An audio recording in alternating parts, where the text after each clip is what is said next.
Hello friends, let's continue with the part 3 of tax on services GST regime. I am Amol Mishra. तो आज हम इसके बारे में पढ़ेंगे, जीएसटी के बारे में कंटिन्यू करेंगे। मैं रिकमेंड करूंगा आप लोगों से कि आप लोग जो पहले के पार्ट दो जो पार्ट हैं वो पढ़ के इस पार्ट को देखें। अगर आपको आइडिया हो तो आप ये डायरेक्ट पार्ट भी पढ़ सकते हैं। चलिए स्टार्ट करते हैं। ये वाला जो वीडियो है उसमें हम लोगों ने बताया है जीएसटी 2 एमसीक्यू के ऊपर, और जो बेयर एक्ट है उसके बारे में बताऊंगा। जीएसटी का जो बेयर एक्ट है और उसके थ्रू में बताऊंगा कि कैसे कॉन्स्टिट्यूशन में कौन कौन से चेंजेस आए हैं। जीएसटी 2 में इम्पोर्टेंट है जीएसटी काउंसिल, और रिसेंट पिछले एक साल से काफी ज्यादा जीएसटी काउंसिल के ऊपर डिबेट होती रही है, तो ये टॉपिक भी काफी ज्यादा इम्पोर्टेंट है। प्लस सुप्रीम कोर्ट का एक डिसीजन आया है जीएसटी के ऊपर, उसकी ऑटोनॉमी के ऊपर। अगेन जीएस 3 मेंस का ये जो पूरा टॉपिक है यही इंपॉर्टेंट है। प्रीवियस ईयर क्वेश्चंस भी 2019 में आया है, 2016 में आया है, इसके ऊपर क्वेश्चन 2017 में भी आया है। तो मैं क्वेश्चन के रिस्पेक्ट में ही मैंने स्ट्रक्चर किया है इस पूरे टॉपिक को जीएसटी के। लास्ट में बेनिफिट ऑफ जीएसटी बताऊंगा, प्लस सब्जेक्टिविटी बताऊंगा कि हम लोग कुछ बेनिफिट जो कहते हैं वो बेनिफिट कभी होते हैं कभी नहीं हो पाते हैं। प्लस करंट सिनेरियो बताऊंगा, पिछले एक साल में जीएसटी के ऊपर क्या क्या हुआ है, और उनके बेसिस पर डायरेक्ट प्रीलिम्स में क्वेश्चंस आ सकते हैं। तो लेट्स स्टार्ट। तो amendment in constitution by GST, gazette बना दिया है, एक्स्ट्रा ऑर्डिनरी है। इसका मतलब ये किसी वीक के किसी भी दिन इसे पब्लिश किया जा सकता है। जो ऑर्डिनरी गैजेट होते हैं उनके लिए वीक में दिन डिसाइड होता है। इसमें देखिए ministry of law and justice के अंदर लाया गया 101st कॉन्स्टिट्यूशनल अमेंडमेंट एक्ट, जो इसमें बताया गया है कि ये जीएसटी के लिए लाया गया है।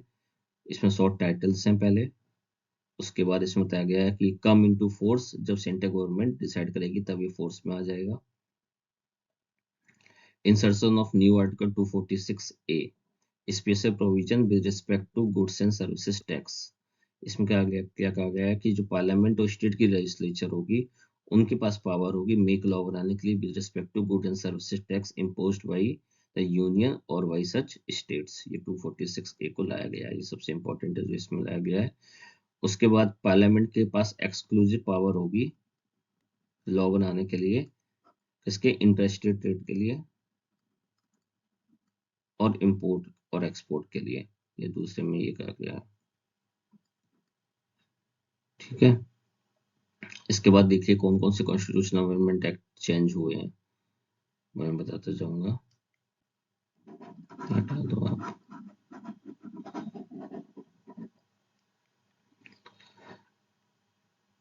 ये 248 में चेंज अमेंडमेंट हुआ है, 249 में, 250 में, 268 में।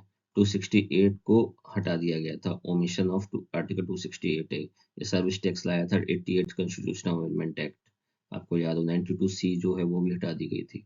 फिर 269A में भी क्या थे इंसर्शन किया गया है, Levi and collection of GST interested के लिए उसमें बताया गया है। 270 में भी अमेंडमेंट किया गया है, इसमें बताया गया है कौन टैक्स जो है किस तरह से चेंज होंगे बिटवीन यूनियन एंड स्टेट के बीच में। इसके बाद ये आर्टिकल 279A आ गया जीएसटी काउंसिल का, ये इंपॉर्टेंट है। इसमें बताया गया प्रेसिडेंट जो है 60 दिन के अंदर जीएसटी काउंसिल बनाएगा। जीएसटी काउंसिल के चेयरपर्सन होगा फाइनेंस मिनिस्टर, जो स्टेट मिनिस्टर होगा फाइनेंस का या वो होगा मेंबर। उसके बाद फिर जो स्टेट्स होंगे उनके मिनिस्टर इंचार्ज होंगे फाइनेंस के या फिर रेवेन्यू के, या फिर जो भी स्टेट गवर्नमेंट नॉमिनेट करे वो सारे मेंबर हो जाएंगे। उसके बाद जो है ये लोग जो मेंबर होंगे वो मिलके एक वाइस चेयरमैन डिसाइड कर लेंगे। ये इसके सारे नियम बता दिए गए हैं जीएसटी के। उसके बाद क्या है, जीएसटी काउंसिल क्या करेगी, अपने खुद के किस तरह से वो उनको उसको परफॉर्म करना चाहिए इस पे नियम बनाएगी। 50% जो होगी presence, 50% presence of member quorum decide करेगी जिससे जीएसटी काउंसिल कंडक्ट हो पाए। इसमें जो सेंटर का वेटेज है वो 1/3 है, यूनिटरी वाइज है। और जो टोटल मेजोरिटी होनी चाहिए किसी भी डिसीजन के लिए वो 3/4 होनी चाहिए। ये जीएसटी का है। इसके बाद देखिए इसमें जो अमेंडमेंट लाए गए हैं, और ये 286 में भी अमेंडमेंट लाया गया है। इसके बाद 366 में भी अमेंडमेंट है, 368 में भी अमेंडमेंट है। उसका 6 शेड्यूल में भी अमेंडमेंट किया गया है। इसमें बहुत माइनर है लेकिन है, अमेंडमेंट है। सेवन शेड्यूल में बहुत सारी एंट्री को लगाया गया है, ओमिट किया गया है, हटाया गया है। ठीक है, इसमें काफी ज्यादा जो है शेड्यूल्स हैं वो लिस्ट है उनको हटाया गया है। इसके बाद ये compensation to states for the ये जो उनको रेवेन्यू में लॉस हुआ है।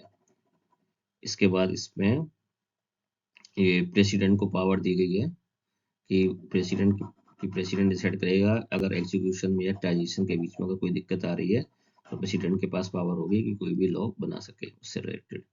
अब ये हो गया था, ये मैंने वेयर एक्ट बता दिया। वेयर एक्ट बताने का पर्पज ये था कि कौन कौन से आर्टिकल्स में चेंज लाए गए। अब जैसे क्वेश्चन अगर आ जाए, constitution 100 first amendment act about change in which of the following, union state list, हाँ दोनों में चेंज करता है। सिक्स्थ एंड सेवेंथ शेड्यूल दोनों में करता है। आर्टिकल 368 में करता है, आर्टिकल 270 करता है। तो इसमें क्या होगा, ऑल ऑप्शंस आर करेक्ट। तो ये था amendment in constitution by GST. Next आते हैं जीएसटी काउंसिल इन सुप्रीम कोर्ट। सुप्रीम कोर्ट में क्या कहा गया है अभी, union of India versus Mohit minerals private limited, इसका भी केस हुआ था। इसमें सुप्रीम कोर्ट ने क्या किया है, इसकी जो ऑटोनॉमी है जीएसटी काउंसिल की, उसको खत्म किया है। उन्होंने कहा है कि there is no provision in which, जो ये बताए कि decision of GST council will be binding, मतलब जीएसटी काउंसिल का जो डिसीजन है वो बाइंडिंग नहीं है। ज्यादा से ज्यादा जो डिसीजन है वो परसुएसिव है इन नेचर और नॉन बाइंडिंग है। तो ये बहुत ही इंपॉर्टेंट आया है कि जीएसटी काउंसिल का जो डिसीजन है वो बाइंडिंग नहीं होगा। क्योंकि अगर देखा जाए कि अगर हम 246A में देखते हैं, या फिर उसमें सेंटर और स्टेट दोनों को इक्वल रखा गया है लॉ बनाने के लिए। और इसमें, और जब इक्वल रखा गया और कॉन्ट्राडिक्टरी उसमें अगर लॉ बनेंगे तो जीएसटी काउंसिल एक बैलेंस का काम करती है। लेकिन अब इसमें इन्होंने क्या कर दिया कि हाँ, जो कोऑपरेटिव फेडरलिज्म है उसके लिए एक हर्डल क्रिएट कर दी सुप्रीम कोर्ट ने कि हाँ, अगर स्टेट्स चाहें तो वो ब्लंटली मना कर सकते हैं किसी भी जीएसटी काउंसिल के डिसीजन को। अभी रिसेंट में 48 मीटिंग भी हुई थी जीएसटी काउंसिल की। उसमें उन्होंने क्या कहा गया था, डिक्रिमिनलाइज कर दिया था जीएसटी ऑफेंसेस को। कभी कभी क्या होता है कि जो जीएसटी जो ऑफिसर्स होते हैं, अगर वो रेट डालने गए तो कोई भी मटेरियल के साथ, फिजिकल मटेरियल के साथ वो लोग वो टेम्पर कर देते हैं, जो भी शॉपकीपर होते हैं, तो वो डिक्रिमिनलाइज कर दिया इस एक्ट को। उसके बाद क्या है, reduce GST on husk of pulses, zero zero कर दी इसको। और जो एथेल अल्कोहल जो बायोफ्यूल में यूज हो रहा है उसके ऊपर जो जीएसटी रेट है वो 5% कर दिया। ये 48 जो जीएसटी काउंसिल की मीटिंग हुई थी उसमें डिसीजन लिया गया था। नेक्स्ट अपना comparison of tax scenario under under current and GST regime. इसमें तो करंट रिजाइम क्या है, इसमें देखिए पूरे चार्ट बना है। इसमें देखिए बताया है कि अगर किसी की कॉस्ट 4 लाख रुपए है, तो करंट रिजाइम होती है, जीएसटी की पहले की रिजाइम होती तो उसमें एक्साइज इंफ्रास्ट्रक्चर ये 13% हो गया, तो 52,000 हो गया, 13 चौको 52, ये 56,000 ही हो गया। तो टोटल जो वैल्यू आ रही है वो 5,08,000 रुपये आ रही है। यहाँ पे क्या है, 9% सी जीएसटी और जीएसटी लगा तो 4,72,000 हो गई। इसके बाद इसमें डीलर ने मार्जिन लिया 50,000 रुपये का, और उसका 5,02,000 रुपये प्राइस हो गया, इसमें हो गए 4,50,000 रुपये प्राइस। तो एक तरीके से ये बताया है कि जो करंट रिजर्व के थ्रू जाते हैं तो इसमें 5,64,000 रुपये की कॉल कार पड़ती, और जीएसटी के रिजर्व से जाते हैं तो 5,31,000 की ये कार पड़ती है। एक एग्जाम्पल है, आप लोग आराम से पॉज करके अगर टाइम हो देख लीजिएगा, बहुत सिंपल एग्जाम्पल है।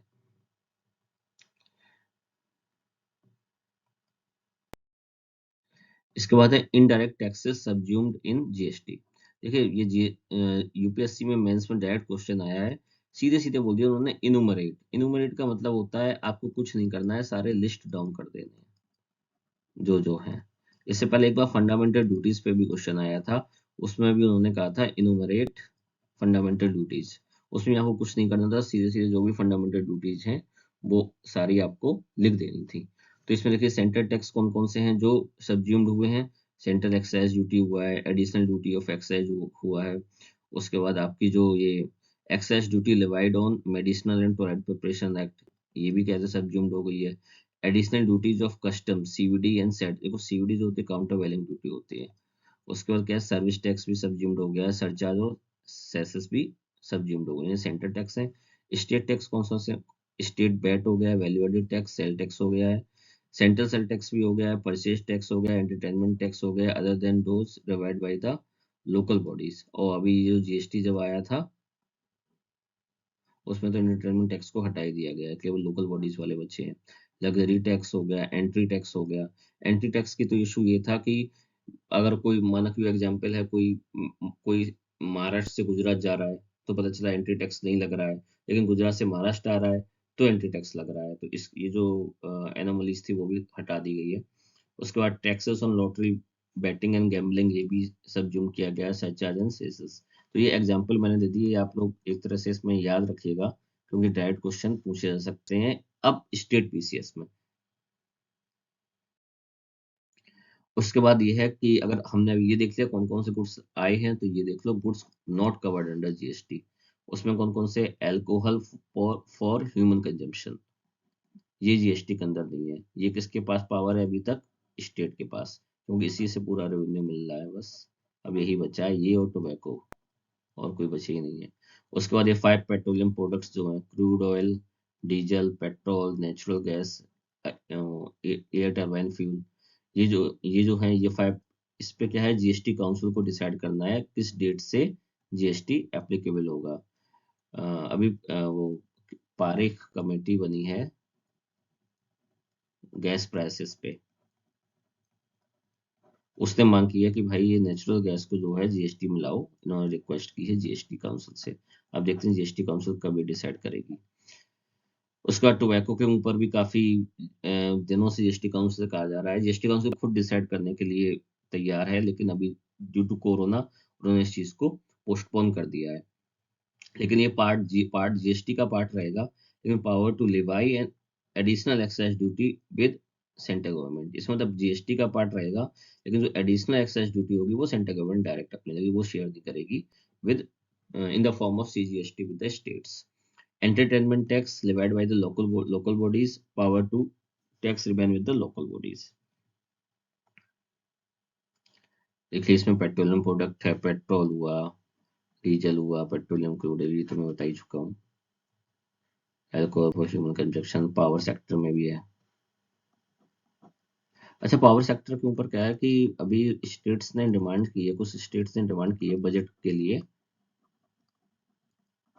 कि ये जो एफआरबीएम एक्ट के अंदर, एफआरबीएम एक्ट के अंदर जो हम लोगों को 0.5% एग्जिम्पशन मिलता है एक्स्ट्रा बोरोइंग का, वो पावर सेक्टर के ऊपर हम लोग जो वर्क करते हैं उसके ऊपर मिलता है। तो पावर सेक्टर के ऊपर आपने वर्क किया है, इसको डिसाइड करने के लिए एक power electric power authority, regulatory body, electric power regulatory authority, ये बनाने की भी डिमांड की गई है कि बजट में आप इसको लाओ। जैसे जीएसटी काउंसिल है वैसे ही पावर के लिए लाओ, क्योंकि आप डिसाइड नहीं कर पाते हैं ना। स्टेट्स को हमेशा ये प्रॉब्लम रहती है कि भाई हम मैंने ये पावर सेक्टर में ये अच्छा काम किया, लेकिन यूनियन उसे मना कर देता है, तो वो कह रहे हैं कि कोई ऐसी एक डिसाइडिंग बॉडी लाओ जो ये डिसाइड कर पाए कि हाँ हमने पावर सेक्टर में ये चीजें हैं, अगर ये करोगे तो आपको एफआरबीएम के अंतर्गत 0.5% की एक्स्ट्रा एक लीवे मिलेगा बोरोइंग का। इसके बाद है tax not likely to be subsumed in under GST. ये ये बस कस्टम ड्यूटी है, कस्टम ड्यूटी है, उसका एक्सपोर्ट ड्यूटी है। स्टेट टैक्स में क्या है? रोड एंड पैसेंजर टैक्स है, टोल टैक्स है, प्रॉपर्टी टैक्स है, इलेक्ट्रिसिटी ड्यूटी है, स्टैम्प ड्यूटी है, रजिस्ट्रेशन फीस है, ये सारे जो है आते हैं। अब नेक्स्ट आते हैं बेनिफिट ऑफ जीएसटी। जीएसटी का बेनिफिट क्या है? Reduction in cascading of tax, वो जो एग्जांपल था मैंने बता दिया। ओवरऑल रिडक्शन इन प्राइसेस, अब देखिए ये जो है ये इशू अलग अलग है। अब ये इशू, अब जैसे आप सिंपल से देखिए, आपने अगर सफारी खरीदी और आपने थार खरीदी, ठीक है। अभी जीएसटी काउंसिल ने क्या किया, क्या कहा है? जीएसटी काउंसिल ने रूल बनाया है कि एसयूवी के ऊपर, एसयूवी की उन्होंने डेफिनेशन दी है जीएसटी के अंदर, एस की एसयूवी किसे कहेंगे। तो एसयूवी की डेफिनेशन उन्होंने 4 दी है। नंबर 1, उसे पब्लिसाइज किया जाए एसयूवी की तरह, क्या नहीं ऐड बनाई जाए एसयूवी की, एसयूवी की तरह पब्लिसिटी हो उसकी। उसकी जो ग्राउंड जो इंजन हो वो 2 लीटर का हो, 2 लीटर से कम का ना हो। ग्राउंड क्लियरेंस जो हो 1 सेंटीमीटर 1 सेंटीमीटर से कम ना हो, प्लस जो गाड़ी की जो लंबाई हो वो 4 मीटर से कम ना हो। अब देखिए, अगर आप सफारी ले रहे हो तो आप एसयूवी ले रहे हो, ये भी है, ये भी है, ये भी है, इस पे एक टैक्स लगेगा कुछ, मान लो 28% या कुछ भी। अगर आप थार ले रहे हो तो थार में क्या है, एसयूवी की तो पब्लिसिटी की जा रही है, हाँ। 2 लीटर का इंजन है, हाँ। 1 सेंटीमीटर है, हाँ। 4 मीटर की गाड़ी है, नहीं। तो जो थार है, थार के ऊपर जीएसटी कम लगेगा। तो अगर कोई व्यक्ति सफारी ले रहा है तो इसका जीएसटी का बेनिफिट हुआ नहीं, हुआ उसके ऊपर ज्यादा लग रहा है। प्लस जब वो रजिस्ट्रेशन कराने जाएगा तो 12% का एक्स्ट्रा चार्ज भी लगता है, अगर वो डीजल गाड़ी है, ये एक्स्ट्रा लगता है। जब आप खरीदने जाओ तो आपको ये सब चीजें पता चलती हैं। तो जीएसटी अगर बेनिफिट हो रहा है तो कैसे हो रहा है, ये सब्जेक्टिव सब्जेक्टिव चीज है कि आप किस चीज में क्या कर रहे हो। दूसरा क्या है, कॉमन नेशनल मार्केट होगा। ठीक है, अब तो कॉमन नेशनल मार्केट हो सकता है, लेकिन अब सुप्रीम कोर्ट का डिसीजन आ गया है तो वेरी भी करेगा कुछ चीजों में। उसका क्या, benefit of small tax player हो सकता है, लेकिन अभी जो जीएसटी के जितने फॉर्म्स हैं वो बहुत ज्यादा फॉर्म्स हो चुके हैं। तो लोगों को पैसे के ब- पैसे के बदौलत पैसे का लाभ तो तब होगा जब वो फॉर्म भर पाएंगे, तो दिक्कत उसमें भी आगे आ रही है। टाइम टेकिंग प्रोसेस है, लेकिन होगा। Safe decrease in black transaction होगा, क्योंकि आप कोई भी कैश में नहीं होगा, हमेशा इलेक्ट्रॉनिक टैक्स सिस्टम के थ्रू होगा, इसलिए। उसके बाद सिंप्लीफाइड टैक्स रिजाइम है, अभी नहीं है लेकिन और होनी चाहिए। उसके बाद कंजम्पशन बेस्ड टैक्स है, evolution of central sale tax हो गया। उसके बाद क्या है, exports to be zero rated. Import पे तो आपका टैक्स लग जाएगा, एक्सपोर्ट करोगे तो उसमें जीरो लगेगा, मेक इन इंडिया प्रोडक्ट है, उस पर जीएसटी नहीं लगेगा।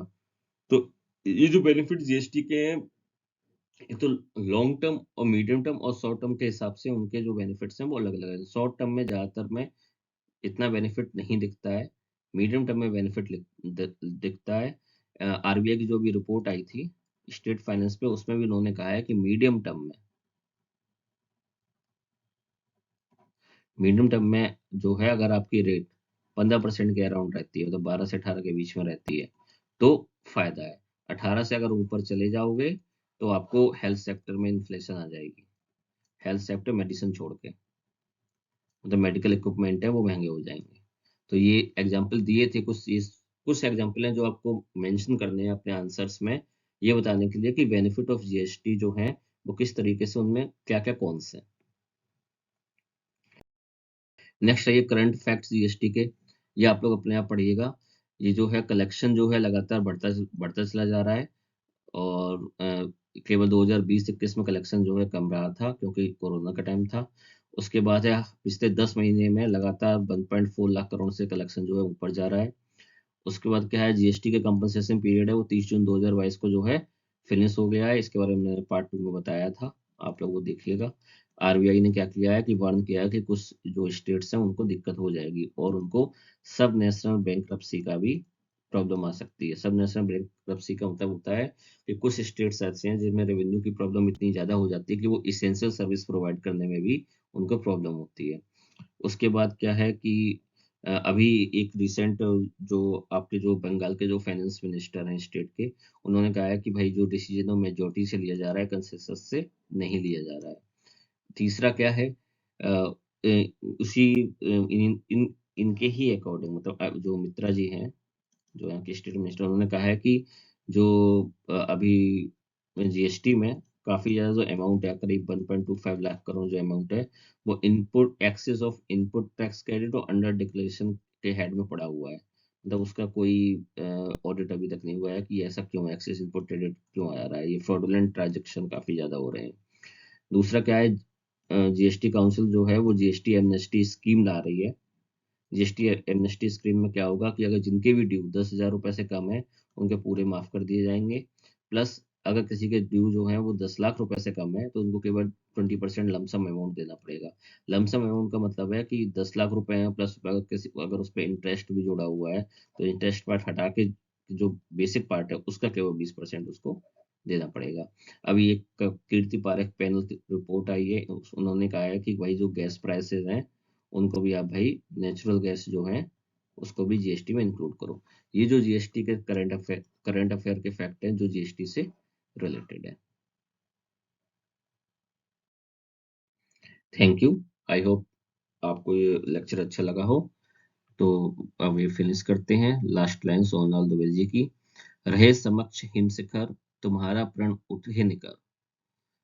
रहे समक्ष हिमशिखर तुम्हारा प्रण उठे निखर, भले ही जाएं जन बिखर, रुको नहीं झुको नहीं। घटा गिरी अटूट हो, अधर में कालकूट हो, वही सुधा का घूट हो। जिए चलो मरे चलो, बढ़े चलो बढ़े चलो। Thank you.